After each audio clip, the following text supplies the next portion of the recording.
You will like this video, and you will click like under this video. Before going into the shopping guide, can I just say that the 18th level Psychic feat Cranial Bomb looks awesome. Basically, when you're in your elevated psychic state and you cause some creatures to go down to 0 hit points, you cause their heads to explode, which can lead to a chain reaction. It explodes and damages surrounding creatures, and every other creature that's downed by it also has their head explode. You can destroy a whole army with this effect.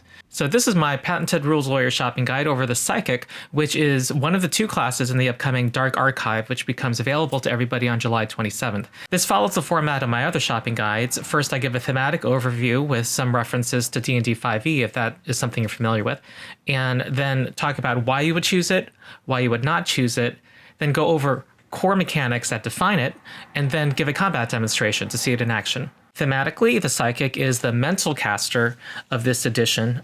This is Pathfinder's take on psionics, arguably, from other editions.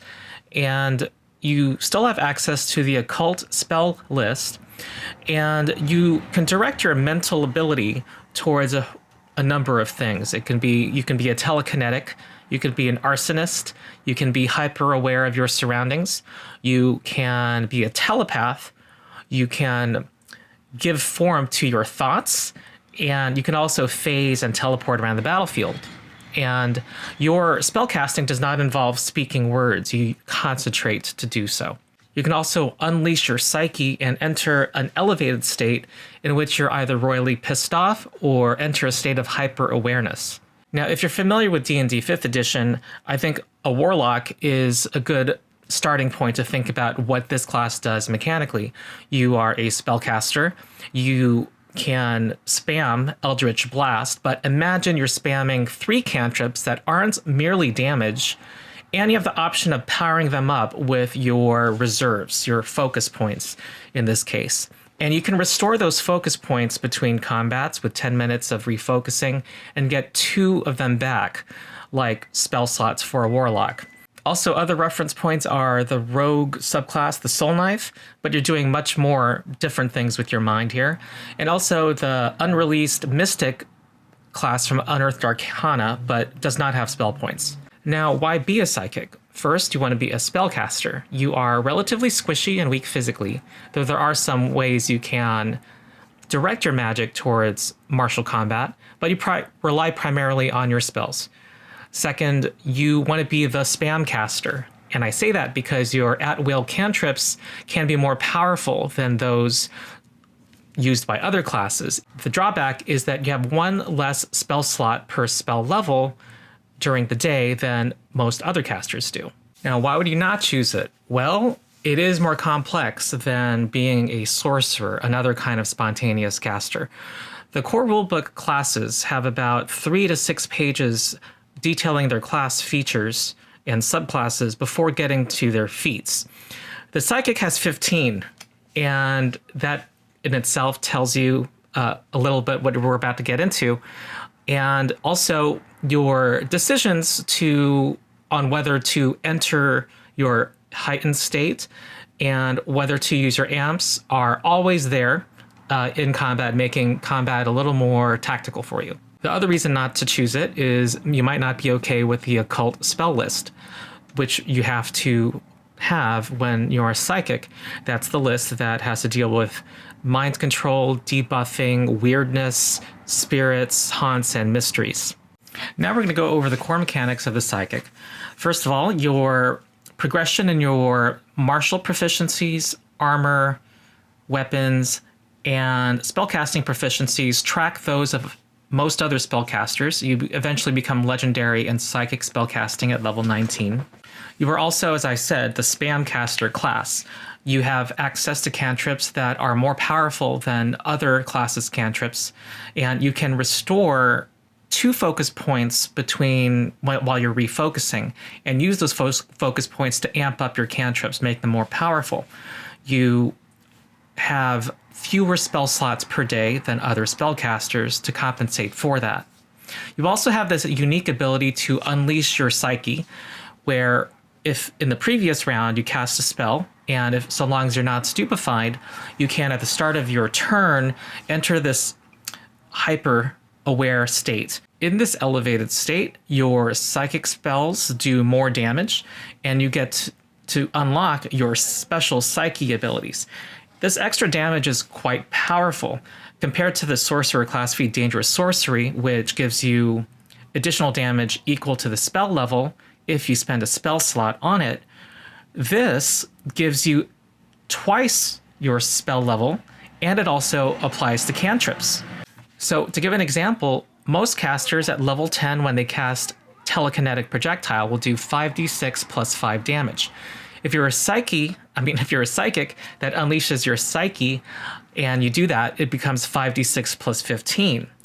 Additionally, if you are the telekinetic subclass called Distant Grasp and decide to amp up your telekinetic projectile, and additionally your psyche is unleashed, it does 9d6 plus 15 damage. So compared to other spellcasters, the average damage goes up from 22.5 from this cantrip to 46.5, more than double. Unleashing your psyche only lasts 2 rounds, however, making it a tactical consideration when you want to unleash. And after those 2 rounds, you are stupefied 1 for 2 rounds and cannot unleash your psyche during that duration. The next core feature is you have essentially 2 subclasses. You have 4 choices of your unconscious mind, which is the source of your psychic ability, and 6 choices for conscious mind, which is how you direct your psychic ability. I'll go over all of those in detail, but yes, this essentially means you have 4 times 6 options among your subclasses, or 24. I will now go into the different unconscious minds you can choose, which again is the source of your psychic power. You get to make your key ability score either intelligence or charisma, and then you get a special action that when you unleash your psyche, you can use at that time. Additionally, each unconscious mind has a unique, exclusive to it, class feat at level 10 to get an additional unique action that you can use when you unleash your psyche. So we'll go first through the intelligence ones. The first is gathered lore, in which you've trained your mind through extensive study and research. And when you unleash your psyche, you have the option of using 1 action to prepare to aid all of your allies within 30 feet of you. So the power of this ability can be quite great according to what's in the core rulebook, where once you're high enough level, you can pretty much auto-critical succeed on a DC of 20 if you are legendary. Oh, and this uses your occultism skill, which is you can guarantee to be high. So you have this versatile ability to aid all of your allies, to possibly aid all of your allies a great amount. And if the DC is 20, like the core rulebook suggests, you can give an automatic +4 pretty much on their next check. Very powerful. And I think too powerful. If you look at my 5 rules to ignore video for my suggested house rule. The special level 10 class feat is called Scour the Library, where you look at an enemy within 60 feet, 1 action to recall knowledge about it, and also get a circumstance bonus to your next attack against it and to your AC against its next attack against you. The second intelligence-based unconscious mind is Precise Discipline, in which you discipline your mind and make calculations on the battlefield in real time. Starting at level 1, while your psyche is unleashed, you can make calculations and give yourself a +2 circumstance bonus to your armor class and to your reflex saves until the start of your next turn. The level 10 class feat, Impose Order, lets you, while your psyche is unleashed, spend 1 action to impose discipline on your mind, and so that when you roll dice for damage, you don't roll dice. Instead, for each die, you take the average rounded up. Next are the unconscious minds that are based on charisma. First is emotional acceptance, and your psychic magic is fueled by directing your emotions. When you unleash your psyche, you get to empathize with an ally within 30 feet and restore their hit points equal to twice your level, and also give them a +1 status bonus to their saves against mental effects until your psyche releashes. And that was the term used by the No Direction podcast. But you cannot use it again for the next 10 minutes against that particular ally. There's a level 10 class feat called Emotional Surge. You spend 1 action while your Psyche's unleashed, and that gives you a +2 status bonus on your attacks and skill checks until the start of your next turn. So you become hyper capable when you're unleashing your emotions. Next is Wandering Reverie, where your thoughts and imagination fuel your psychic magic. And while your Psyche's unleashed, you can give form to your thoughts to make an illusion around yourself so that you are concealed until the start of your next turn. At level 10, there's a class feat called Dream Guise, which is hilarious. Basically, you can, as 1 action, stride into an ally's space, and then a new appearance, which is an amalgam of the 2 of you, is now substitutes both of you. Then one of you immediately steps to an adjacent space. And this is something you would want to do at the end of your turn to stymie your enemies, because it ends the moment either of you acts. So it would be at the end of your turn that you would do this and protect one of you. Now I'll go into detail on the 6 conscious minds you can choose from. These are you directing your psychic source towards a specific discipline within psychic magic. You should know that you're not pigeonholed into one. There are still class feats that express the theme of the other ones that you don't choose. Each conscious mind will give you an additional known spell at each spell level that is appropriate to your theme. And you get 3 psi cantrips at level 1. 2 of them are those that other casters can take, like Mage Hand or Daze, but yours is more powerful.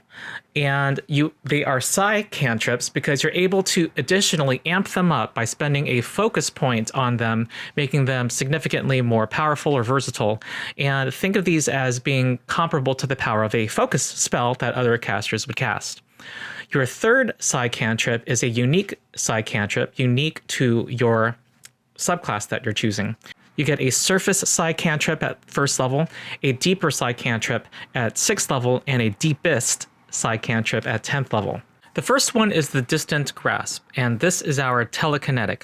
So choose this if you want to make attacks against enemies and get a cool shield ability at level 6. Your bonus spells are all telekinesis themed. There are 3 new spells that are included, including Kinetic Rend, which lets you push enemies, and it's a variable action spell. Then there's a higher level spell that lets you throw pieces of the terrain, including trees, at enemies, and a yet higher level spell that lets you target an area that includes flying creatures and hurtle them all toward the ground. The 2 standard psi cantrips that you get are Mage Hand and Telekinesis. Mage Hand lets you carry more bulk than other classes can, and when you amp it, it can harry an enemy. It can shove an enemy and lessen their speed until the start of your next turn. You can sustain it up to a minute. When you reach 7th level, you add the ability to try to disarm an enemy, and if you critically succeed, you grab that weapon. Telekinetic projectile for you has a 60-foot range instead of 30, and when you amp it, it pushes creatures that it hits, and it scales more quickly, the damage does, than it does for other characters. Your 1st level unique cantrip is Telekinetic Rend. It lets you target 2 5-foot bursts and do bludgeoning or slashing damage to the creatures within. And if you amp it, you can increase the damage and possibly stun them if they critically fail on their save. At a high enough level, you can add an additional burst to the first 2. The 6th level unique side cantrip is really cool. It's a vector screen. You get to create a 5-foot square of energy that blocks normal projectile weapons. And for larger projectiles like javelins, it imposes a -2 penalty on them. It doesn't have an effect on massive ranged weapons like boulders. This lasts until the start of your next turn. When you level up, it can become 10 feet wide, and eventually you get to hamper magical attacks as well as physical attacks. If you amp it, the duration becomes 1 whole minute, And you also have the option of dismissing the spell with an action. And if you had blocked any projectiles, you get to hurtle them towards the enemy with the effect of telekinetic projectile, which is awesome. The 10th level unique cantrip is called Dancing Blade. It's like spiritual weapon, but you need to have an actual weapon that you enchant either on your person or unattended. And you get to set it off against a creature and it follows them around. You get to sustain it, and every time you sustain it, it does another strike.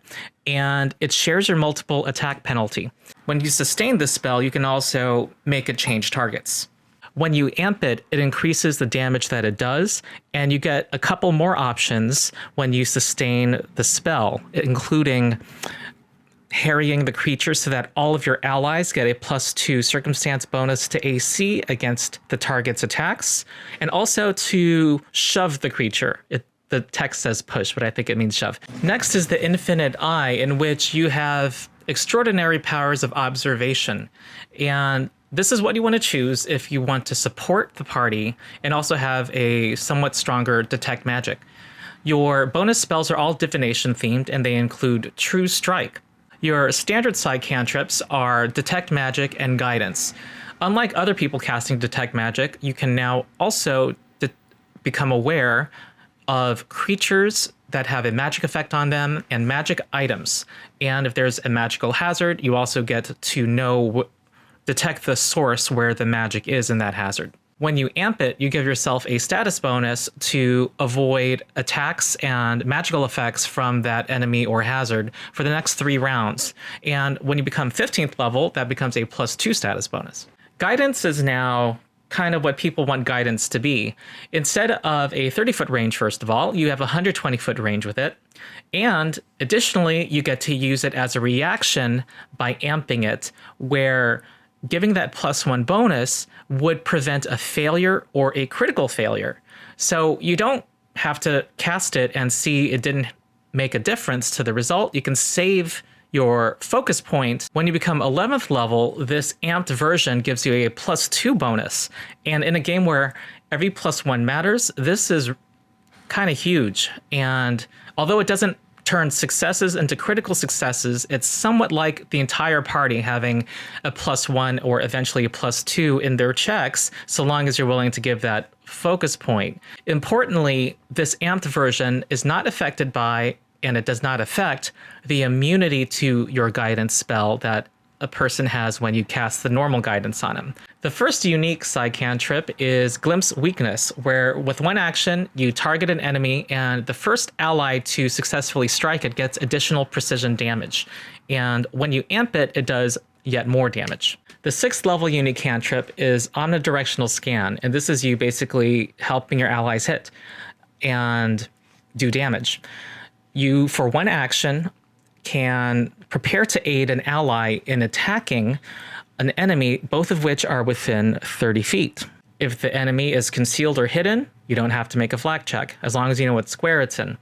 And when you aid, you get to use your spell attack roll, which is usually very good, for your ally. And it lasts until the start of your next turn. Additionally, if you amp it, you know the enemy's lowest and highest saving throws, and you give yourself and your allies a +1 damage and attack bonus against that creature until the start of your next turn. And when you successfully aid your ally, your bonus increases by effectively +1 while it's amped, and maximum +4. The 10th level side cantrip is called Foresee the Path. This is a one-action spell, and an enemy within 60 feet, you basically can predict what it will do. You do a perception check against one of its DCs, and one of your allies that you designate can do a strike as a reaction if it leaves its square. If they already have a way to do an attack as a reaction, they can alternatively just get a +2 bonus on their type of reaction. And this lasts for a round, but you get to sustain it up to 1 minute. And by the way, you can only target a particular creature once every minute. It becomes immune for a minute. The amped version of this is much more likely to succeed. You get to succeed on a failure, and you get to, every time you sustain the spell, add an additional ally to benefit from it. Note that all of these unique PSYCHE cantrips only cost 1 action, so you can still cast a 2-action spell your turn while supporting an ally. The next conscious mind is the Oscillating Wave. This is the psychic who can manipulate the flow of energy and create hot and cold and do fire and cold spells. And choose this if you want to do fire and cold damage, obviously, and also help in resistances against the same. And remember that the psychic is an occult spellcaster, so this broadens what a psychic can do in terms of effects. That's a spell list that normally doesn't have elemental damage. We have a new mechanic here. The first time you cast a spell that's either one of your PSYCHE cantrips or one of your granted bonus spells in an encounter, you must say whether you're adding energy or removing energy. If you add energy, it becomes a fire spell, and it also resists cold. And then the opposite if you remove energy. And so you can cast Cold Ball as a 3rd level spell if you're casting Fireball, which is one of your granted bonus spells. Additionally, the next time you cast one of these kinds of spells, you must alternate. That's why it's called the Oscillating Wave. So if you cast Cold Ball in round 1, don't cast the spell in round 2. In round 3, if you cast that spell again, it must be Fireball. Additionally, we'll see that with some of the class feats for the psychic, they have the mind shift trait, which lets the psychic convert its damage, whether it's physical or something else, into mental damage. When a psychic with Oscillating Wave casts a mind shift spell, they have the option of adding energy to it or removing energy to it. Your standard PSYCHE cantrips are Produce Flame and Ray of Frost. Produce Flame now does more damage in melee when you use it in melee than for other casters. When you amp the spell, it is supposed to do more damage, and it also does splash damage to all adjacent creatures. However, reading it, and the fire splash damage does not harm you, but reading it doesn't look like it actually does. The original spell lets you add your ability modifier to a d4, and now it's just a straight d10 without your spellcasting modifier. At least at low levels, that is a nerf. So I actually don't know if that's intended. Ray of Frost for you now has an even greater range. It's 120 feet for everybody else, but for you it's 180 feet. When you amp it, it does more damage than for other people. And additionally, you get to gain, you're basically transferring their energy to yourself. So you gain half of the damage that you eventually dealt to them as temporary hit points on yourself that lasts a minute. This also does not include your ability modifier, and I don't know whether this was intended. Maybe this is mindful of the fact that you actually gain temporary hit points from it. I don't know. The first unique PSYCHE cantrip at 1st level is Thermal Stasis, where you give a creature resistance to both cold and fire damage. This scales up as you level up naturally until the start of your next turn. The 6th level PSYCHE cantrip is a little confusing to me. It's called Entropic Wheel. Basically, it's a reaction. When you cast a spell that does fire or cold damage to an enemy, there's this magical construct that is kind of like those wheels of energy in Slay the Spire for the defect, where you deal additional damage to that enemy at the same time. So if you deal fire damage, you add additional cold damage and vice versa. And every round, the number of additional points of damage increases by 1. Maximum number is your spell level. What's confusing to me is that the description talks about when you cast a spell, it adds this additional damage, but the reaction is after you deal damage. So it's not clear whether the additional damage affects the original triggering damage. I'll say it does because it ticks up from 1 so that it's a little more viable. The amped version of this cantrip doubles the number of motes of damage you create initially and in subsequent rounds. The same cap, the same maximum applies. The 10th level unique cantrip is Redistribute Potential, in which you target 2 adjacent 5-foot squares and you move energy from one square to the other, inflicting cold damage against creatures in the first square and inflicting fire damage in the second square. And Those that fail against the cold also become numb and clumsy 1 until the start of your next turn. Those in the hot square become enfeebled 1 if they fail their save. If you amp this, the areas get larger. They become 10-foot bursts instead of single squares. And you can overlap them also. And for each creature, even in an overlap zone, you choose which effect happens to that creature. And the amped version also increases the damage. The next conscious mind is the Silent Whisper. This is our telepath, and also the classic psionic character attacking with their mind. This is something you want to choose if you want to attack with your mind and debuff creatures with your mind. And your unique abilities let you become an effective leader on the battlefield. Your bonus spells are all about telepathy and affecting minds. Your standard psych cantrips are Daze and Message. And Daze could be renamed Psyblast for you, and it would still be appropriate. First of all, compared to other characters, you have a greater range. You can reach creatures 120 feet away. If you amp it, it does more damage, and you get to make them more susceptible to future mental attacks. So instead of your ability modifier in damage, it's now 1d10 mental damage. And if they fail their save, they get weakness to mental damage, including to this casting of Daze. And they get -1 to their will saves until the end of their next turn. And on a critical failure, this weakness to mental damage triples in addition to its normal effect of stunning a creature. Your other standard psi cantrip is Message. Unlike other casters, you can make your message go around corners as long as you know what square your target creature is in. If you amp it, you have a quite different effect. You get to, in battle, basically command your allies in the battlefield. This is a 1-action spell, and this amped cantrip lets you tell an ally to step or stride. They still have to use a reaction. And when you become 7th level or higher, you get to add to this list of possible actions shove, trip, and strike. And remember that attacks that are reactions by other characters are by default not affected by the multiple attack penalty. And this only costs you 1 action. So it's giving extra attacks to your marshals. It's really good. The first unique psych cantrip is called Forbidden Thought. Once per minute on a specific creature, you can tell it that it may not do X. And this can be a basic action. It can be an activity like a dragon's breath. And if it goes ahead and does that on its next turn, it suffers mental damage. So you get to both affect what enemies do in battle, possibly denying them actions. And if they don't, you still inflict damage.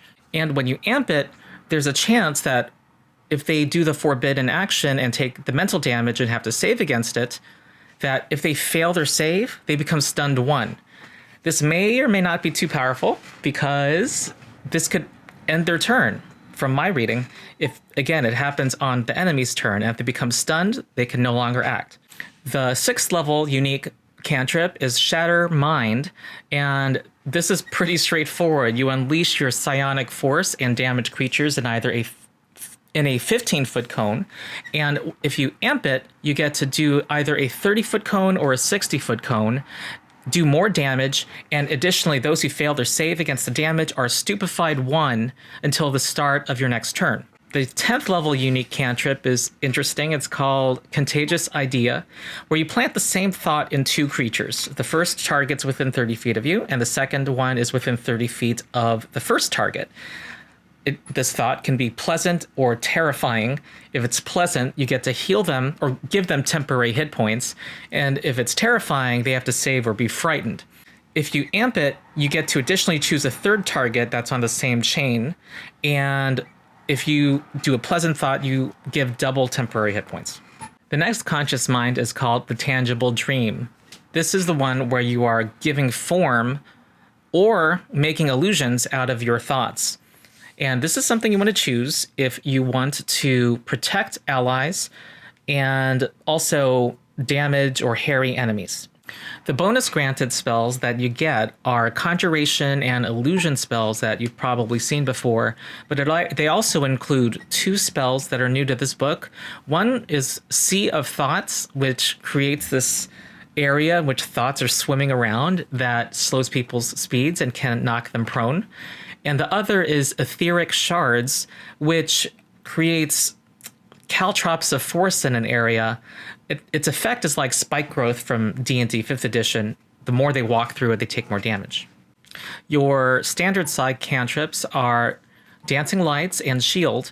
Dancing Lights for you is not limited by the range of the spell. Once you cast the spell, they can, first of all, separate from each other, the lights can, and also they can leave you an unlimited distance. The amped version lets you create a 5-foot square of a light form that can dazzle creatures immediately around it. And it dazzles them for a round, even if they succeed on their saving throw, which struck me as pretty powerful. The difference if they fail it is that they can be affected by the dancing light spell in the same manner again in subsequent turns.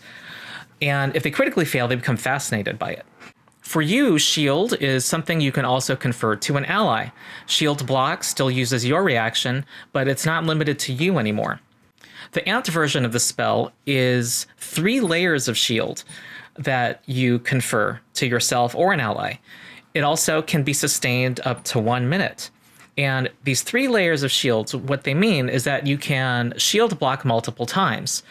The first time you do it, you immediately lose the +2 to AC, but you can shield block 3 times. You also have the option of increasing the absorption of that shield block by expending 1 or 2 additional shields. The first level unique cantrip is called Imaginary Weapon, in which you manifest a weapon of force and do a melee spell attack against somebody.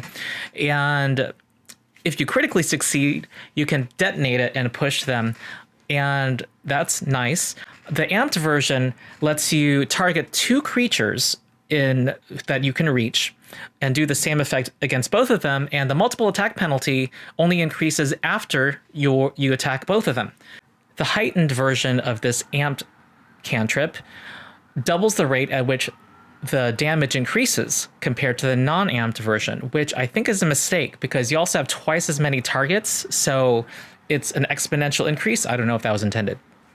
The 6th level unique cantrip is called Astral Rain, where you create an area, a 5-foot cube within 60 feet of yourself that is assaulted with manifestations of furious thoughts and does a bludgeoning or piercing damage to creatures in the area or those that enter the area until the start of your next turn. The amped version of it can be sustained up to 1 minute, and it's a bigger area. It's a 5-foot burst instead of a single square. And every time you sustain it, you get to move it up to 20 feet. The 10th level side cantrip is Hologram Cage. It takes 3 actions to summon a 20-foot cube that is not physical. It simply blocks sight into and out of the cube. It has to be within 60 feet, so this could lead to interesting uses in combat. At 13th level, the range and the dimensions of this cube increase slightly, and that you can amp this cantrip to give physical form to the cube. It can still be battered and destroyed like similar spells, though. The last conscious mind is the Unbound Step, where you're using your mind to teleport yourself and others and phasing things in and out of reality. This is something you want to choose if you want to enhance your movement and that of your party. The bonus granted spells you get are a variety of teleportation spells. Enlarge is included, which is interesting. Still useful, of course.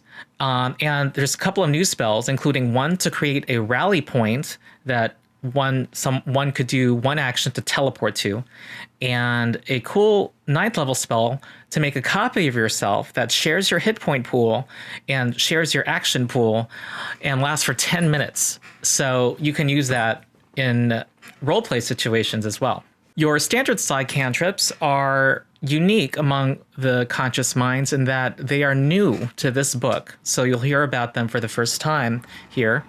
The first is called Phasebolt. The one who takes up this cantrip, it's arcane or occult. It has a 30-foot range, and you have to do a spell attack roll to eventually do 1d4 plus your spell modifier in force damage. It is assisted by the fact that you get to ignore up to 2 of the target's circumstance bonus to armor class because it's phasing in and out. When you hit, you also reduce the target's circumstance bonus to its armor class by 1 until the start of your next turn.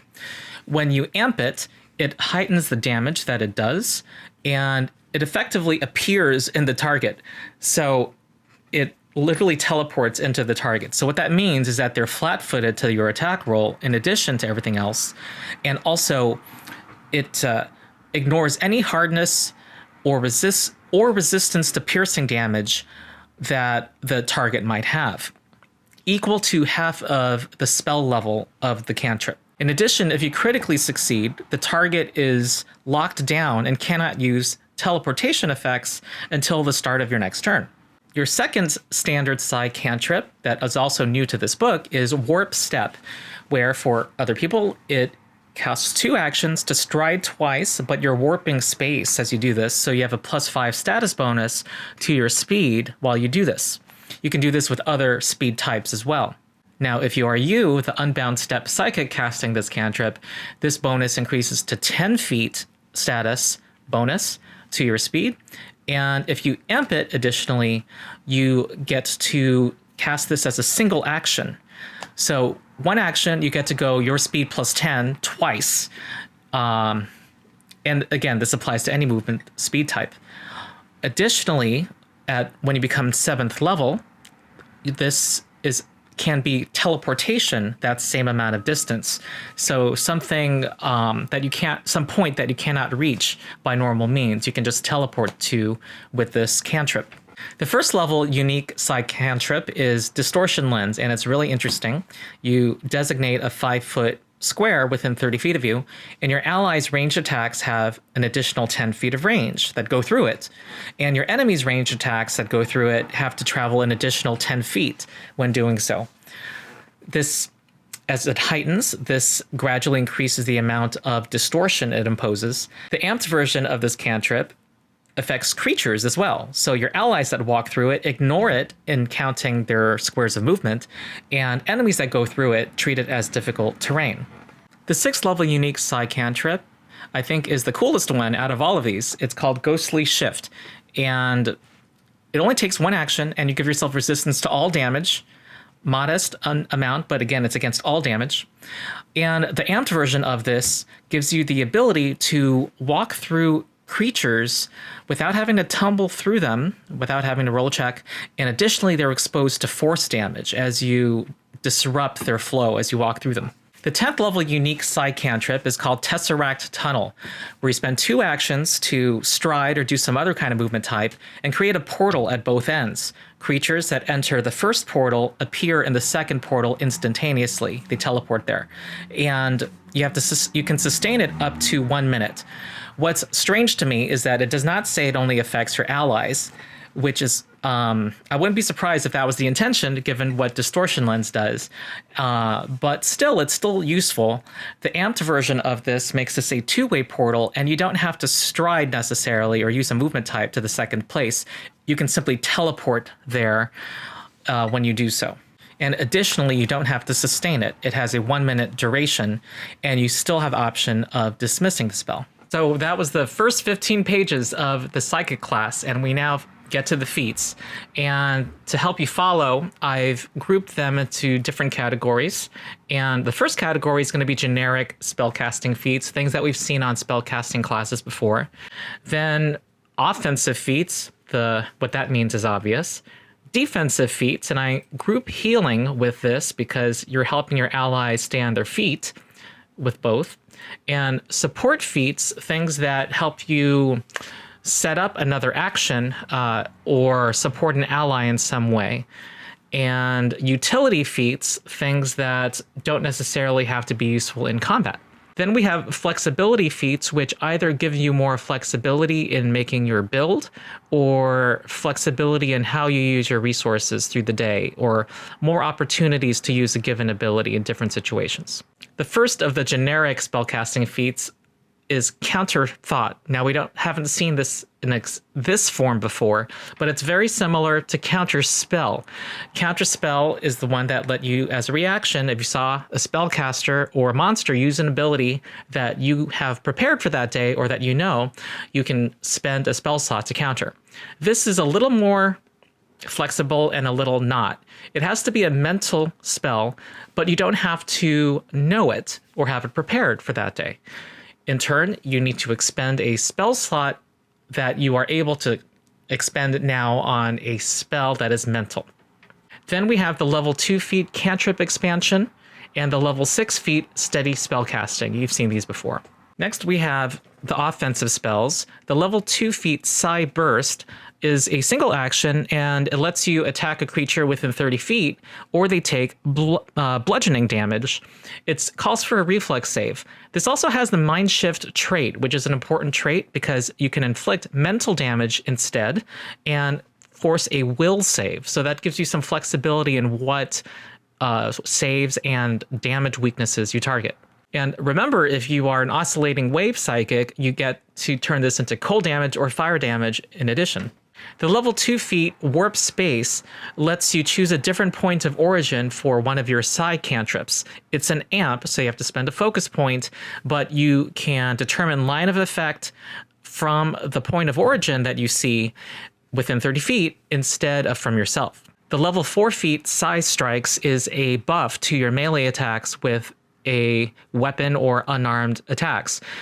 If the last thing you did was to cast a spell or to unleash your psyche, you can, as a free action, channel some of that energy to your attacks so that they get an additional 1d6 force damage during your turn. And if your psyche is unleashed, it lasts for the entire duration of your psyche being unleashed. The level 4 feat Violent Unleash is very cool, but you have to set it up. It means that when you unleash your psyche, you can, as a free action, do force damage to all creatures within 20 feet. This, however, makes you stunned 1. This notably has the Mind Shift trait. Also, from my reading, this may not be that good a feat as written, because when you're stunned, you lose the ability to act. And since you unleash your psyche at the start of your turn, this is your whole turn. So maybe that's not intended, and I'm going to let them continue their turn and make them stunned 1, I guess, at the end of their turn. The level 8 feat Mental Static lets you counterattack if something attacks your mind force. So if you do a will save and you critically succeed, you can inflict mental damage equal to your level to the creature that attacked you. You can also send a mental image like a watching eye, which is cool. Pure flavor. This feat is also quite powerful once you get to level 11, because that's the level at which, when you succeed on a will save, you critically succeed, triggering this effect. The level 12 feat Psychotastrophe lets you, when your psyche is unleashed, let it all out. You can do bludgeoning damage to every creature within 20 feet. This also has the Mind Shift trait. It costs 2 actions and your psyche subsides after this happens. The level 14 feat Deep Roots makes it so that your mind-controlling spells can burrow deep into someone's mind and do mental damage. So if you do a spell that can control someone's mind or command them to do something, and someone critically fails on their saving throw, you can designate them and they'll take mental damage either when the effect is dispelled or counteracted, or when they do the order. The level 14 feat Shatter Space gives you a potential amp to use on Psy cantrips. When you target a creature with a Psy cantrip, you can amp it with this so that there's a 20-foot emanation of torn space around it that lasts until the start of your next turn, and creatures take slashing damage that are in that emanation, and you can choose whether to exclude the target or not. The level 16 feat Target of Psychic Ire is another amping feat. You target a creature with a Psy cantrip and you amp it with this, and at the start of each of their next 3 turns, they will be targeted with objects and that do bludgeoning damage. The level 18 feat is the mind-blowing one, Cranial Detonation. So once per round, when you reduce a creature with one of your spells to 0 hit points, their head explodes and does bludgeoning damage to creatures within a 15-foot emanation. And in fact, if you had a spell that did this on multiple creatures and reduced them to 0 hit points, all of their heads explode. These in turn can chain, and any creature that goes down to 0 hit points from this damage, from the explosion damage, in turn has their head explode. And of course, when every creature's head explodes, they die. Well, unless they don't have a head. Now we go on to the defensive and healing feats. The level 1 feat Mental Buffer is very simple. It gives you resistance to mental damage equal to half your level. The level 2 feat Mental Bomb is a amp that you can apply to a spell that a side cantrip that affects you or your allies. It means that that target gets a +2 status bonus on their will saves against emotion effects. That lasts for 1 minute. And in addition, you can try to counteract the frightened or stupefied part of an effect. And as long as the stupefied condition would have been 1 hour or less. So this might be a good counter to being stupefied when your psyche subsides unleashing it. The level 6 feat Inertial Barrier is an amp that you can apply so that the target of the side cantrip gets resistance against physical damage until the start of your next turn. Level 8 Mental Static I already mentioned, but I mentioned it again here because it is a counterattack when you critically succeed on a will save, further discouraging them from doing that to you. The level 8 feat Remove Presence makes you disappear in the mind's eye of an enemy. It's an amp. You need to apply it to a side cantrip, and if you succeed on your attack or they fail their save, you can apply this additional rider effect where you disappear from their senses for 1 minute until you do a hostile action. This frees you up to do healing abilities and other things. The level 18 feat is All in Your Head. It's a reaction where basically you treat something physical as if it's all in your head. You just have to disbelieve it. Mind over matter. Notably, you don't get to use your abilities from your class features that get to improve the degree of success on your roll, but you still get to use your will bonus. The level 20 feat Become Thought is a trade-off, but it's generally positive, where you get resistance 10 to physical damage. The trade-off is that you get some weakness to mental damage and to effects that target spirits. And additionally, you get to change your appearance on a whim with a single action, an unlimited number of times. And once per year, when you die, so long as someone in the world remembers you, their thoughts reconstruct you and you come back to life. Now we move on to the support feats. The level 4 feat Astral Tether is interesting. You spend 1 action to make a connection between you and another creature within 60 feet. And whenever you amp a side cantrip and it grants a benefit to you, it instead grants that benefit to your ally. And so it gives you some more flexibility, like Mental Balm, the one that counteracts fear and the stupefied condition and gives a bonus against emotion effects. You can confer that to your ally with this connection, and you have to stay within 60 feet of each other. The level 4 feat Homing Beacon is great in that it foils efforts to avoid detection. It's another amp, and you need to target an enemy with a side cantrip and amp it with this, and it needs to involve a roll, a spell attack, or it failing a save. If you succeed, it plants a psychic beacon on the enemy so that if they would be invisible, they're instead concealed to all of your allies. And if they would be concealed, they are not concealed to your allies. The level 4 feat Thought Form Summoning lets you modify your summoned creatures so that they have resistance to physical damage while also having a weakness to force and mental damage, which are more rare. They also can walk through enemies without having to do a check to tumble through them. The level 8 feat Brain Drain we've already gone over, but here it also has good uses because it lets you stupefy an enemy to stymie their spellcasting and also set up mental attacks by your allies. Dark Persona's presence makes it so that when you unleash your psyche, all creatures need to save against, do a will save or become frightened. And while they're within your aura, this frightened value doesn't go away. The frightened condition is, of course, great. What I'm not sure is intended, though, is that it also affects your allies, which makes it different from the Dirge of Doom composition cantrip for the bard, and 30-foot radius is huge in Pathfinder. So anyway, I'm just pointing that out. The level 8 feat Thought Sense lets you detect thoughts and detect creatures within 30 feet. It's a vague sense, though. It doesn't tell you where something is.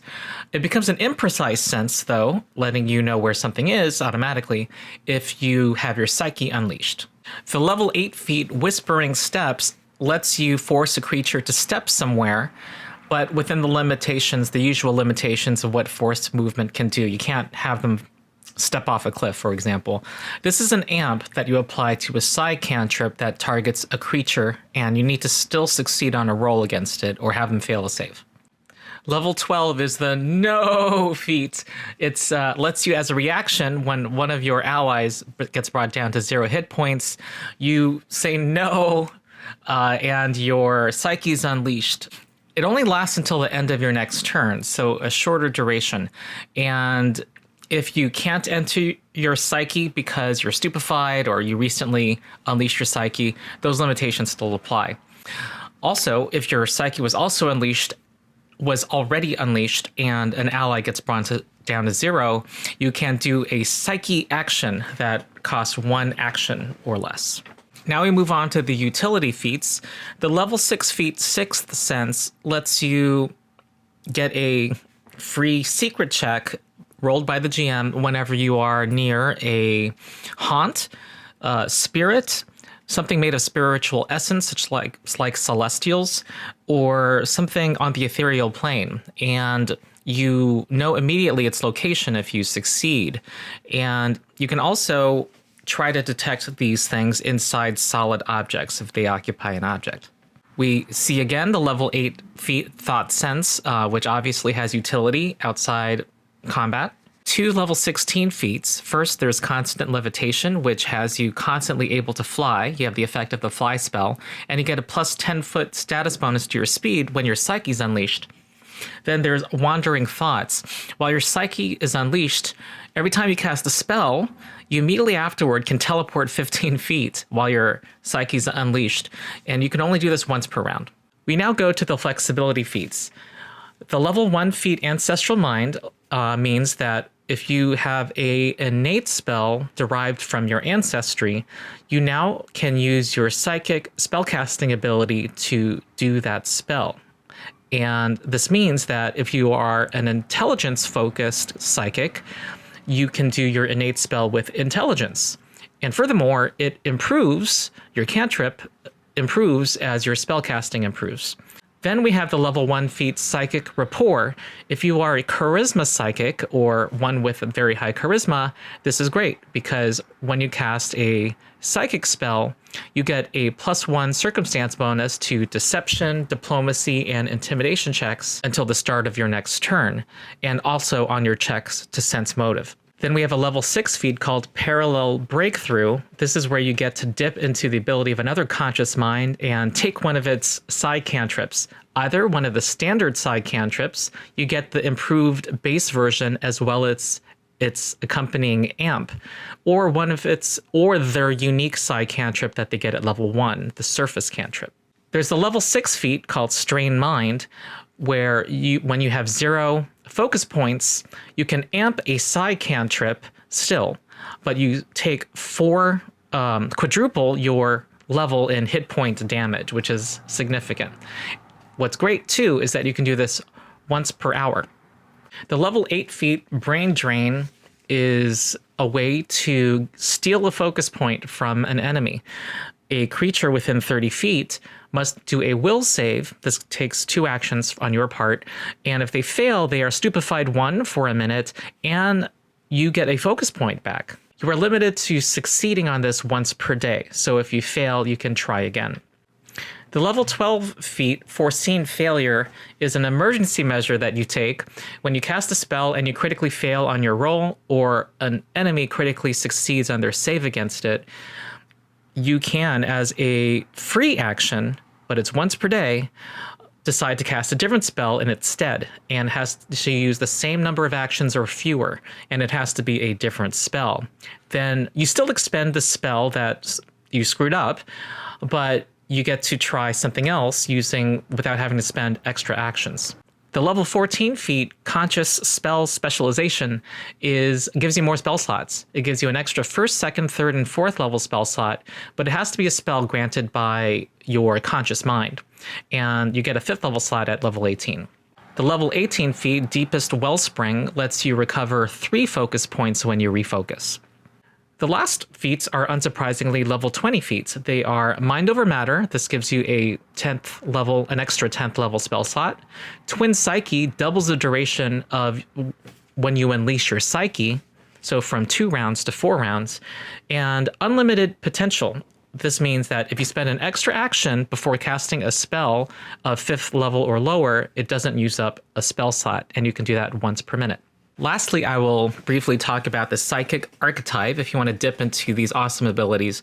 The Psychic Dedication has a lot of the same feats that you'll see other spellcasters have, with these differences. First, the Dedication feat gives you +1 to your focus point pool. Also, of the class features, it gives you a conscious mind. It does not give you an unconscious mind. And the one benefit you get from the conscious mind is you get one of the standard cantrips, one of the cantrips that are available to other casters, not the unique one. And you are able to amp that cantrip. Then you have the basic spells that advance your spellcasting. When you start getting spell slots, you can get access to non-occult spells that are made available or that are normally automatically granted to you if you were to take a conscious mind. So, for example, Fireball for the Oscillating Wave is normally not an occult spell, but that would be a spell that you could get if that were your conscious mind.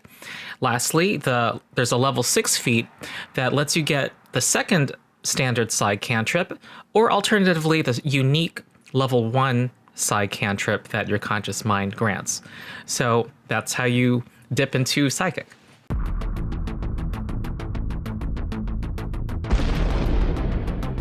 We're now ready for our combat demonstration. We see again Carrie from my playtest video combat demonstration. She is now level 7, and she naturally has the emotional acceptance unconscious mind that gives her the ability, while her psyche is unleashed, to empathize with an ally, give them healing, and also guard them against mental attacks. And her conscious mind is telekinesis, naturally, again, and so she has Distant Grasp, and that is the one that gives her a bunch of telekinetic spells as part of her repertoire. And her standard side cantrips are Better Mage Hand, which she can now shove people with if she amps it, and also, now that she's level 7, disarm people possibly. And Better Telekinetic Projectile. It now has a range of 60 feet, and when she amps it, it does significantly more damage and can push the creature. She also has her unique side cantrip, which is Telekinetic Rend, that she got at first level, and that creates vortexes of energy and does damage in 2 small adjacent areas. And her deeper side cantrip is Vector Screen, which is that cool ability that can block projectile attacks. And if she amps it, she can even hold the projectiles and throw them at enemies.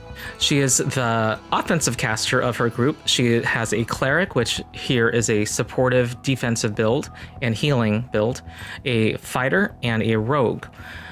Our situation is that they have tracked down a hobgoblin cult following some charismatic leader that lives in a cave tunnel complex. They've done some early reconnaissance and have found that the center of their lair, which is here on this elevated platform 20 feet above the ground, leading to a deeper complex. And there is a cave giant that lairs in this area that provides extra muscle. So they've done some early reconnaissance, found that out, and Carrie has used her only 4th level slot of the day to give herself flight.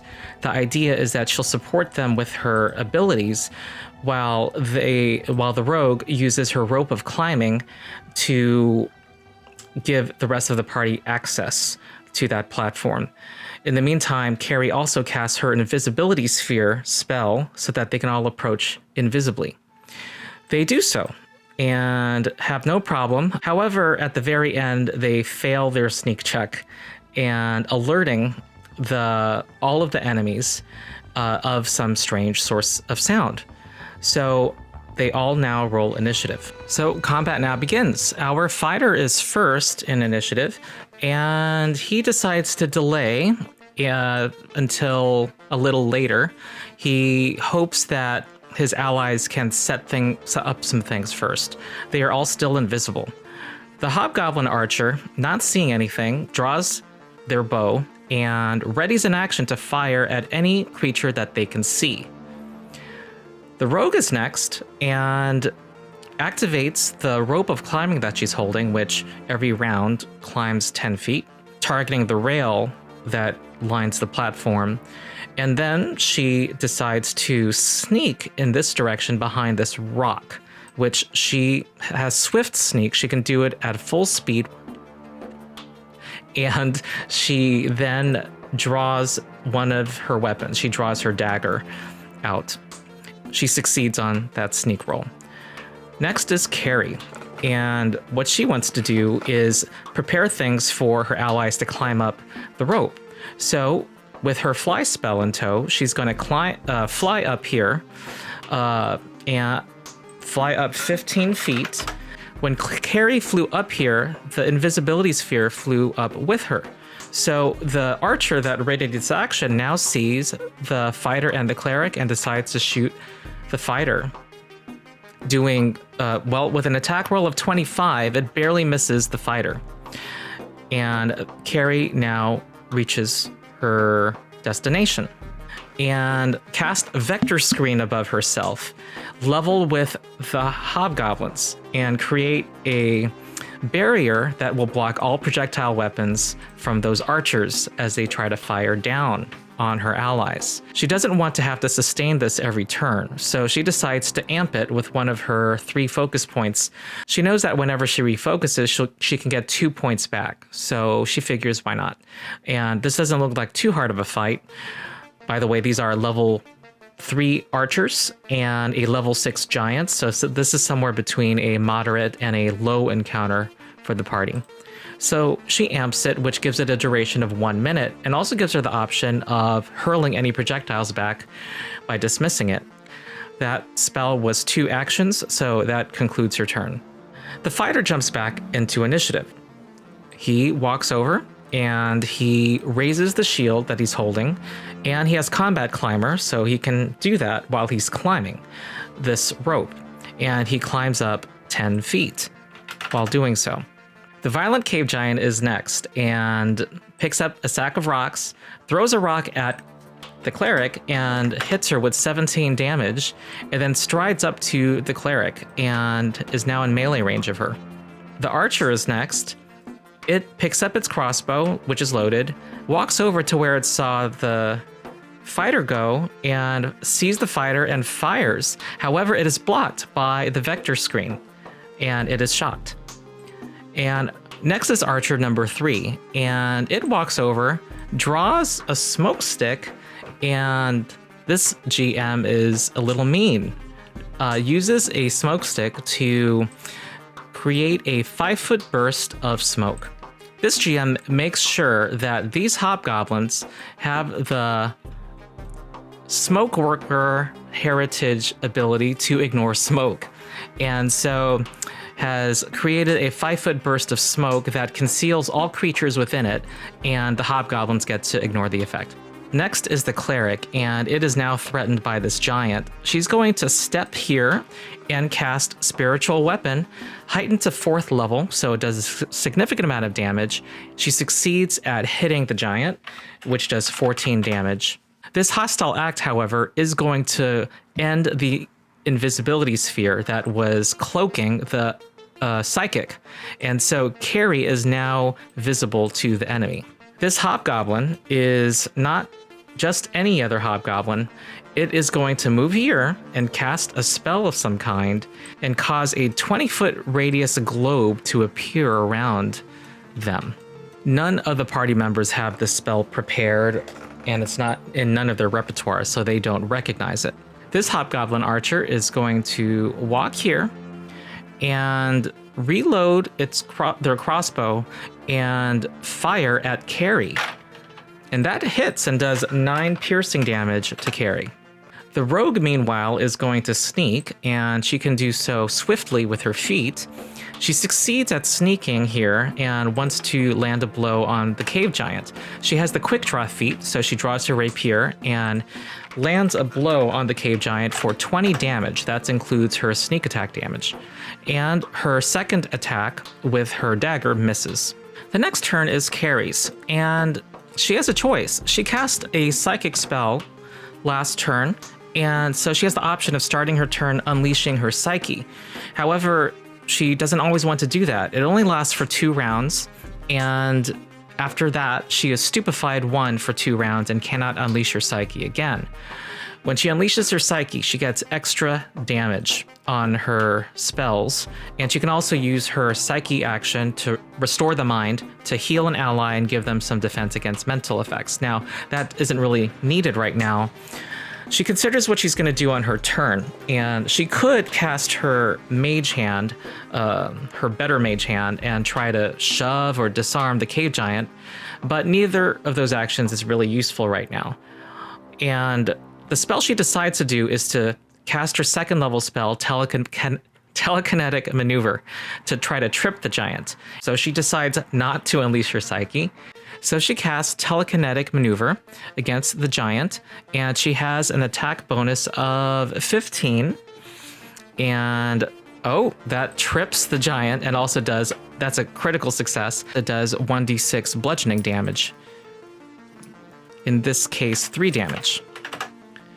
And for her last action, she's flying. She has to fly or else she'll fall. So she's going to fly up here, and she could have gone somewhere else, but she wants to stay within 30 feet of her allies because she may want to do her Restore the Mind action later. The fighter is going to climb higher and also stow away his shield and draw his sword so that he can possibly do an attack of opportunity. The violent cave giant is going to stand up with its first action and has a special ability to smear the rogue against the wall. The giant succeeds on his check and does 17 damage to the rogue. Archer number 2, seeing that its bow is being blocked by this screen, is going to drop their crossbow, draw their short sword, and try to attack the fighter. The fighter, meanwhile, seeing this drawing of a weapon, uses his attack of opportunity and hits despite the smoke and does 16 damage. And the archer fails at attacking the fighter. Archer number 3 is going to try to attack the rogue, reloads its crossbow, and because of this strange angle, will actually hide successfully against the rogue and fires at a flat-footed rogue and does 9 damage. Actually does not do 9 damage because the rogue does her nimble dodge reaction.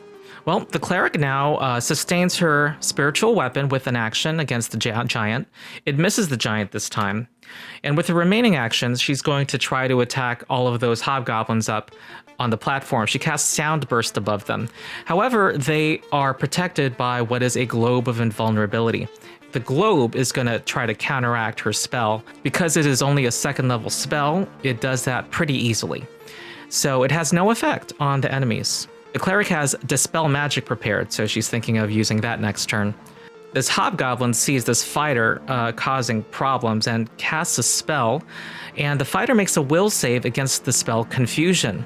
And unfortunately, Carrie did not take the level 1 feat counter thought that would have given her a chance to counter this. So the fighter fails, has a regular failure against the Confusion effect, and is now confused. He is now flat-footed, cannot use reactions, and on his turn is going to attack the nearest thing, and he'll get a new save at the end of every turn. Archer number 1 also switches weapons, and with its short sword is going to attack the fighter. And the fighter is now confused, has no reaction to respond with. The archer does hit for 5 damage. The damage causes the fighter to have a chance to snap out of it, but he fails the flat check. The rogue is next, and meanwhile her rope of climbing has reached the rail and is right here, and decides to do a feint action to set up a twin feint so that both attacks will treat the giant as flat-footed. And she lands both hits, and she does 38 damage to the cave giant. Okay, it's now Carrie's turn, and she decides to unleash her psyche at this time. She sees that her ally, the fighter, is confused and needs that bonus to his will saves that she can confer to him with her psyche action. Also, it gives more damage to her spells, so she's going to do that as a free action at the start of her turn. Well, she now has her Psyche unleashed. Her level 2 class feat Side Burst is an option now. It's only one action to cause a creature within 30 feet to take damage. She decides not to do that, though. She instead is going to dismiss her vector screen. Since it's caught a projectile, it can now throw that projectile at a creature within her range and do the damage, well, have the effect of telekinetic projectile. And she does so. The first obstacle Carrie needs to overcome is the globe of invulnerability, and gets to do a counteract check against her spell. And it gets a plus 17 bonus and needs to beat her DC of 25. And it fails. So her spell goes through, and her telekinetic projectile does 4d6 plus her spellcasting modifier, 4 in damage. However, because her psyche is unleashed, she gets to add double the spell level to the damage. So 8, it becomes 4d6 plus 12 damage. Now, there is a language in Unleashed Psyche saying that this extra damage only applies to spells that do not have a duration, and technically Vector Screen had a duration of a minute. However, I think this is in reality an instantaneous effect, so I'm still applying the bonus damage. So 4d6 plus 12 damage applies against the archer. Oh, the archer also was in smoke, so she needed a flat check of 5 or higher, and that succeeds. So 26 damage to the archer, and it dies.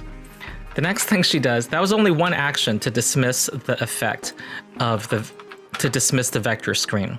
Her second action is to restore the mind to do that effect on Valeros. It actually will not make him get his mind back. It's going to heal him, double her level, so 14. He gets all of his health back, and give him a +1 status bonus on his will saves so long as her psyche is still in effect. So for 2 rounds. And with her last action, she's going to fly around and land here on the platform. And yeah, for that awesome turn, she gets a hero point from the GM.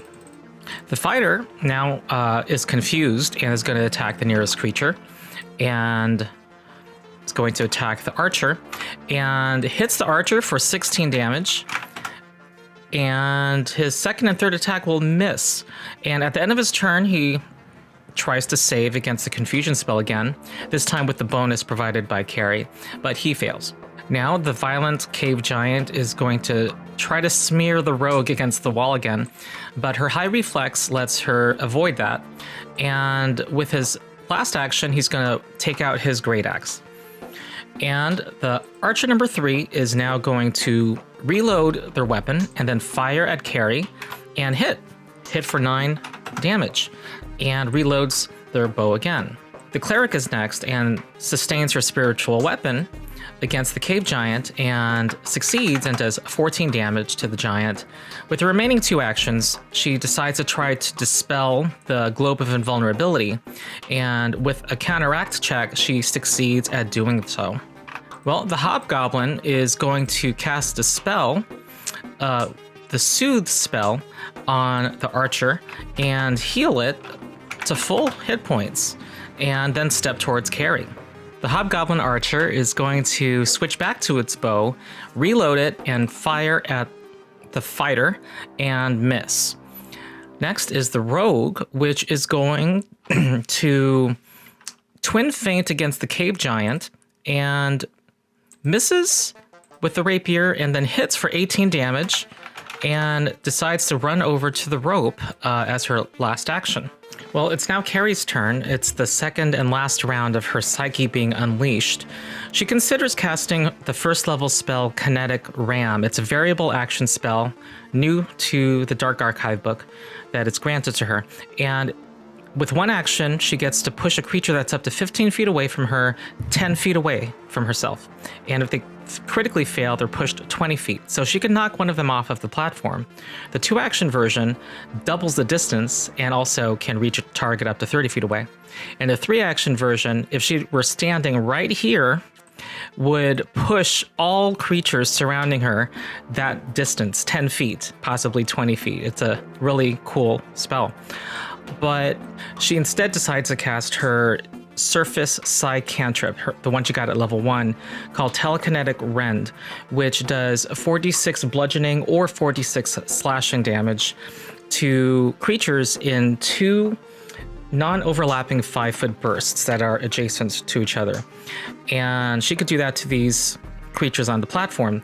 However, she decides to amp it because although this will be a focus point, she gets, again, to get 2 focus points back when she refocuses, and it's going to be really good here because, first of all, it effectively doubles the damage. It is 4d6 bludgeoning plus 4d6 slashing damage to all the creatures on this platform. And also, if they critically fail, they become stunned. And additionally, she gets to create a 3rd area that is adjacent to one of the other areas. And by doing that, she can target the cave giant that's down here on the ground and which also is large. So she's going to first roll for damage, which is going to be 4d6 plus 4d6. Some of that's bludgeoning, some of that's slashing. And remember, her Psyche's unleashed, so she gets to add double the spell level. And it will do plenty of damage, 44 damage. And the cave giant, her DC, spell DC is 25. The cave giant will save against it and fail, take 44 damage, so that giant is dead. The Hobgoblin Archer number 1 is also going to try to save against it. They only get a plus 10 on reflex. It succeeds. So it's going to take half damage, 22 damage. And Hobgoblin Archer number 3 is going to try to save against it. And 20 will fail. So 44 damage will kill Archer number 3. And the Hobgoblin that has been casting spells is going to try to save against it. And critically fails, takes 88 damage. So this creature seems to die. In fact, it was already dead, and inhabiting it was in reality an intellect devourer, which exits the body and appears in an adjacent space. This is a level 8 enemy that the party is now aware of, and this is actually a severe encounter. So the fighter is next and is still confused, and so the GM decides he's going to focus on what's above him. That's what he's been focused on so far. He climbs successfully up here and attacks that intellect devourer. He does hit one time and do 16 damage to it, despite the smoke. At the end of his turn, he's going to do a will save against the confusion effect with the bonus provided by Carrie, and he succeeds. So he snaps out of it and gets his mind back. The cleric decides to cast Airwalk and also sustain spiritual weapon so that it can still be useful. The intellect devourer is going to cast the invisibility spell, and the fighter does an attack of opportunity and succeeds. However, does not critically succeed, so the spell still goes through. The intellect devourer becomes invisible and then sneaks away successfully over here and is now undetected to the party. The Hobgoblin Archer decides to flee and spends its actions running away.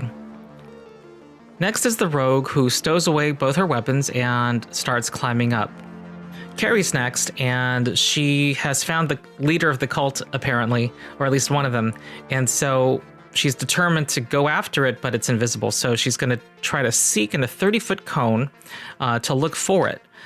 So she needs to do a perception check against its stealth DC. She succeeds, and it is now hidden to her. Now, she could point it out, which is an action, to one of her allies, or to all of her allies that can see where she's pointing. But that's temporary. It only lasts until it moves again, practically. And she has something better, though. She is going to use her third focus point and her class feat homing beacon, which lets her amp a spell that has a spell attack roll or calls for a saving throw. In this case, telekinetic projectile. She's going to do that as a psi cantrip, and instead of doing its normal amp effect, which would be to have it do more damage and possibly push a creature, she's going to instead do homing beacon, which if she can land it, that creature will, if it's invisible, which it is, will be instead concealed to her and her allies. And it lasts for 1 minute, so that is much better. She has a few obstacles here, though. First, she needs a flat check to target a hidden creature. So she needs an 11 or higher. She has 2 hero points. Oh, she succeeds, so she successfully targets it. And then she has to succeed on an attack roll against it. She has plus 15 and succeeds. So she gets her damage 4d6 plus 4 against the creature. And in addition, 22. In addition, it is now concealed instead of hidden to her party. Because she did yet another awesome thing, the GM naturally gives her a hero point. And we're done with this demonstration. I showed a bunch of what the psychic can do, but still only a small amount of what it possibly can do. So to sum up with a closing statement, first, one additional thing about that combat demonstration, Carrie could have done a 4th amping of a cantrip if she used her level 6 feat Strain Mind, because she was now down to 0 focus points, and she could have gotten a nosebleed and lost quadruple her levels, 28 hit points, most of her hit points, in order to amp another psi cantrip. So that's my video on the psychic. I hope you found it informative. Like and subscribe if you haven't yet. And I think the class is very flavorful and evocative. I really like how the mechanics express this idea that you're tapping into your reserves to power your abilities, that you have things bound up within you that you unleash. It really feeds a lot into the fictional characters you see in movies and other media that have psychic-like characters. And it's the Unleash Psyche ability is really cool. It basically creates an interesting tactical decision in combat of when you unleash it. And it means that there are kind of different eras in the middle of a combat for your character. Then like an arc. And yeah, so that's it. Leave a comment, say what you think about the psychic. Do you have character concepts that you'd like to express with this class? And what unconscious and unconscious minds would are your favorites? So yeah, that's it. I'm Ronald, the Rules Lawyer. Like, subscribe, ring the bell if you want the notification of my next video, class shopping guide on the other new class, the Thaumaturge. And if you haven't yet, please support my Patreon. I don't have an income because of recent circumstances, and I rely on the Patreon and doing paid GMing to continue doing what I love doing, which is these videos. That's it. I will see you next time.